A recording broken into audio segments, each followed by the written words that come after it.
Nakita nyo na ba ang bagong pelikula ni na Aljur at ni AJ?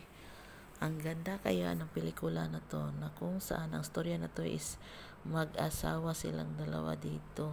Kaso nga lang ay na bangkarote yung nakuha yung bahay nila ni AJ dito at lupa.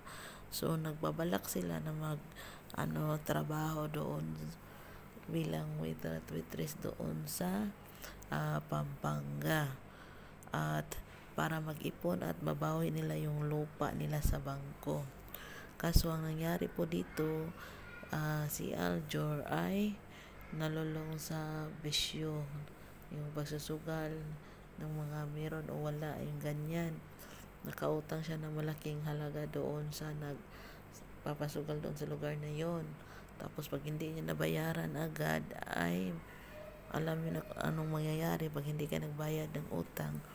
So yun na nga, may friend doon si Aljur na hininga niya ng tulong na paano ba makahanap ng pera na ganun kalaki, kasi nga ganun kalaki yung utang niya. So wala naman silang kasi kakaumpisa pa lang nilang magtrabaho.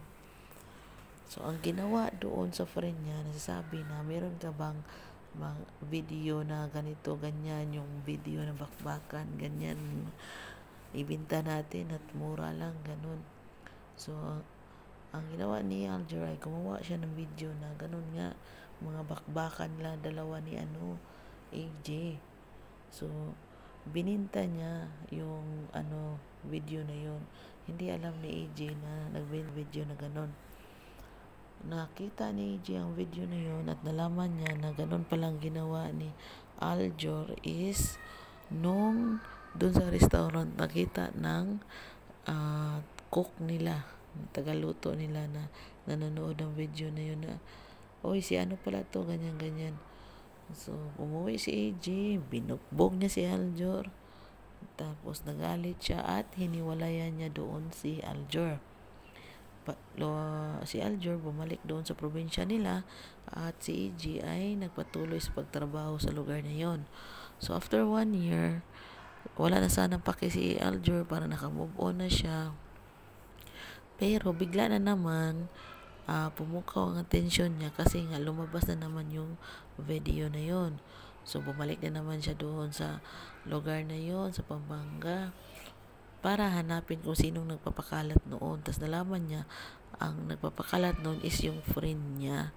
Pinakalat pala ng friend niya. So ang ginawa na Aljur, hinanap niya si AJ at nalaman niya si AJ ay meron na palang ibang minamahal, at ito ay si Sarge. Si Sarge ay isang matandang lalaki, basta alam niyo na, hindi ko nabanggitin kasi yung unang upload ko kaya na-delete ko kasi parang mga wordings ba hindi nagkaroon ng So yun na nga, alam niyo, sa matandang lalaki, alam niyo na yung ibig sabihin nun. Kaso bugbog sarado dito si AJ kasi sobrang siloso ng lalaki na to. So nakita ni Aljur kung paano minaltrato si AJ dito. So naawa siya kasi parang mahal na mahal pa rin niya si AJ ba. So gusto niya iligtas si AJ. Kaso ang nangyari is madami yung mga tauhan, madami mga goons, kasi nga mayaman yun sa lugar na yun si Sarge, kaya nga nakuha ulit ni AJ yung lupa nila kasi Sarge nga sobrang yaman na yun. So ang nangyari is malapit namatay dito namatay si AJ tsaka si Aljur. Ganyan nangyayari nung niligtas na niya. Sila nasa bakod. Kaso nabaril yun si Aljur. Akala ko okay na, makaligtas na sila doon sa hulihan. Ang nangyari, nahuli sila ng 2 tauhan ni Sarge. So ang nangyari, namatay dito si Aljur, tapos si AJ ay nakatakas. So pangit yung ending niya. Ayaw ko doon sa ending niya kasi hindi sila nagkatuluyan dito. Si Aljur ay nabihag na sa 2 tas namatay siya doon.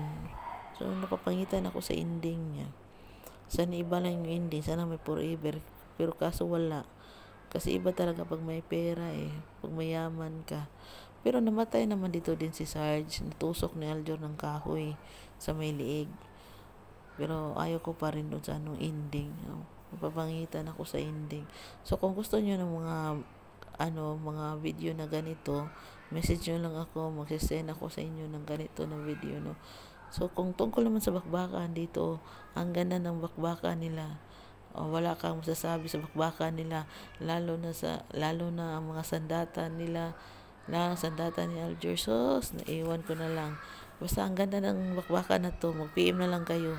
Bye bye.